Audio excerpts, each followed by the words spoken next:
Assalamualaikum warahmatullahi wabarakatuh. Bapak, Ibu, saudara-saudara sebangsa setanah air, pagi tadi saya telah memimpin rapat terbatas secara virtual tentang Undang-Undang Cipta Kerja bersama jajaran pemerintah dan para gubernur. Dalam undang-undang tersebut terdapat 11 klaster yang secara umum bertujuan untuk melakukan reformasi struktural dan mempercepat transformasi ekonomi. Adapun klaster tersebut adalah urusan penyederhanaan perizinan, urusan persyaratan investasi, urusan ketenagakerjaan, urusan pengadaan lahan, urusan kemudahan berusaha, urusan dukungan riset dan inovasi, urusan administrasi pemerintahan, urusan pengenaan sanksi, urusan kemudahan pemberdayaan dan perlindungan UMKM, urusan investasi dan proyek pemerintah, serta urusan kawasan ekonomi. Dalam rapat terbatas tersebut, saya tegaskan mengapa kita membutuhkan Undang-Undang Cipta Kerja. Pertama, setiap tahun ada sekitar 2,9 juta penduduk usia kerja baru, anak muda yang masuk ke pasar kerja, sehingga kebutuhan atas lapangan kerja baru sangat-sangat mendesak. Apalagi di tengah pandemi, terdapat kurang lebih 6,9 juta pengangguran dan 3,5 juta pekerja terdampak pandemi COVID-19. Dan sebanyak 87% dari total penduduk bekerja memiliki tingkat pendidikan setingkat SMA ke bawah, di mana 39% berpendidikan sekolah dasar. Sehingga perlu mendorong penciptaan lapangan kerja baru, khususnya di sektor padat karya. Jadi, Undang-Undang Cipta Kerja bertujuan untuk menyediakan lapangan kerja sebanyak-banyaknya bagi para pencari kerja serta para pengangguran. Kedua, dengan Undang-Undang Cipta Kerja akan memudahkan masyarakat, khususnya usaha mikro kecil, untuk membuka usaha baru. Regulasi yang tumpang tindih dan prosedur yang rumit dipangkas. Perizinan usaha untuk usaha mikro kecil UMK tidak diperlukan lagi, hanya pendaftaran saja. Sangat simpel. Pembentukan PT atau perseroan terbatas juga dipermudah. Tidak ada lagi pembatasan modal minimum. Pembentukan koperasi juga dipermudah. Jumlahnya hanya 9 orang saja. Koperasi sudah bisa dibentuk. Kita harapkan akan semakin banyak koperasi-koperasi di tanah air. UMK, usaha mikro kecil yang bergerak di sektor makanan dan minuman, sertifikasi halalnya dibiayai pemerintah, artinya gratis. Izin kapal nelayan penangkap ikan misalnya, hanya ke unit kerja Kementerian KKP saja. Kalau sebelumnya harus mengajukan ke Kementerian KKP, Kementerian Perhubungan, dan instansi-instansi yang lain. Sekarang ini cukup dari unit di Kementerian KKP saja. Ketiga, Undang-Undang Cipta Kerja ini akan mendukung upaya pencegahan dan pemberantasan korupsi. Ini jelas karena dengan menyederhanakan, dengan memotong, dengan mengintegrasikan ke dalam sistem perizinan secara elektronik, maka pungutan liar, pungli dapat dihilangkan. Namun, saya melihat adanya unjuk rasa penolakan Undang-Undang Cipta Kerja yang pada dasarnya dilatar belakangi oleh disinformasi mengenai substansi dari undang-undang ini dan hoax di media sosial. Saya ambil contoh, ada informasi yang menyebut tentang penghapusan UMP, upah minimum provinsi, UMK, upah minimum kota kabupaten, UMSP, upah minimum sektoral provinsi. Hal ini tidak benar, karena faktanya upah minimum regional, UMR, tetap ada. Ada juga yang menyebutkan bahwa upah minimum dihitung per jam.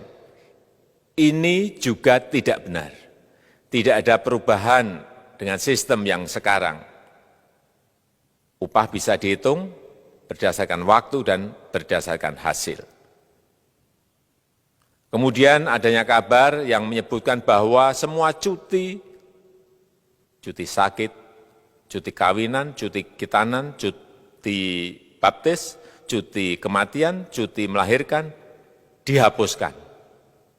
Dan tidak ada kompensasinya. Saya tegaskan juga ini tidak benar. Hak cuti tetap ada dan dijamin. Kemudian apakah perusahaan bisa mem-PHK kapanpun secara sepihak? Ini juga tidak benar. Yang benar, perusahaan tidak bisa me-PHK secara sepihak. Kemudian juga pertanyaan mengenai benarkah jaminan sosial dan kesejahteraan lainnya hilang. Yang benar, jaminan sosial tetap ada. Yang juga sering diberitakan tidak benar adalah mengenai dihapusnya AMDAL, analisis mengenai dampak lingkungan. Itu juga tidak benar. AMDAL tetap ada. Bagi industri besar harus studi AMDAL yang ketat. Tetapi bagi UMKM lebih ditekankan pada pendampingan dan pengawasan. Ada juga berita mengenai Undang-Undang Cipta Kerja ini mendorong komersialisasi pendidikan. Ini juga tidak benar. Karena yang diatur hanyalah pendidikan formal di kawasan ekonomi khusus, di KEK. Sedangkan perizinan pendidikan tidak diatur di dalam Undang-Undang Cipta Kerja ini. Apalagi perizinan untuk pendidikan di pondok pesantren. Itu tidak diatur sama sekali dalam Undang-Undang Cipta Kerja ini. Dan aturannya yang selama ini ada tetap berlaku. Kemudian diberitakan bahwa keberadaan bank tanah. Bank tanah ini diperlukan untuk menjamin kepentingan umum, kepentingan sosial, kepentingan pembangunan nasional, pemerataan ekonomi, dan konsolidasi lahan serta reforma agraria. Ini sangat penting untuk menjamin akses masyarakat terhadap kepemilikan tanah, kepemilikan lahan. Dan kita selama ini tidak memiliki bank tanah.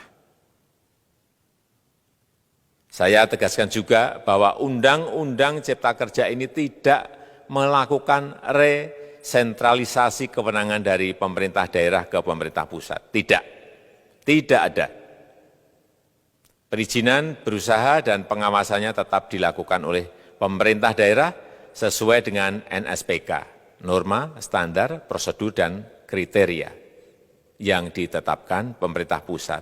Ini agar dapat tercipta standar pelayanan yang baik di seluruh daerah. Dan penetapan NSPK ini dapat nanti akan diatur di dalam PP atau peraturan pemerintah. Selain itu, kewenangan perizinan untuk non-perizinan berusaha tetap ada di Pemda, sehingga tidak ada perubahan. Bahkan kita melakukan penyederhanaan, melakukan standarisasi jenis dan prosedur berusaha di daerah. Dan perizinan berusaha di daerah diberikan batas waktu. Ini yang penting di sini. Jadi ada service level of agreement. Permohonan perizinan dianggap disetujui bila batas waktu telah terlewati. Saya perlu tegaskan pula bahwa Undang-Undang Cipta Kerja ini memerlukan banyak sekali peraturan pemerintah atau PP dan peraturan presiden atau Perpres. Jadi setelah ini akan muncul PP dan Perpres yang akan kita selesaikan paling lambat 3 bulan setelah diundangkan. Kita pemerintah membuka dan mengundang masukan-masukan dari masyarakat dan masih terbuka usulan-usulan dan masukan dari daerah-daerah. Pemerintah berkeyakinan melalui Undang-Undang Cipta Kerja ini jutaan pekerja dapat memperbaiki kehidupannya dan juga penghidupan bagi keluarga mereka. Dan kalau masih ada, jika masih ada ketidakpuasan terhadap Undang-Undang Cipta Kerja ini, silahkan mengajukan uji materi atau judicial review melalui MK, Mahkamah Konstitusi. Sistem ketatanegaraan kita memang mengatakan seperti itu. Jadi, kalau masih ada yang tidak puas dan menolak, silahkan diajukan uji materi ke MK. Saya rasa itu yang bisa saya sampaikan pada kesempatan yang baik ini. Terima kasih. Wassalamualaikum warahmatullahi wabarakatuh.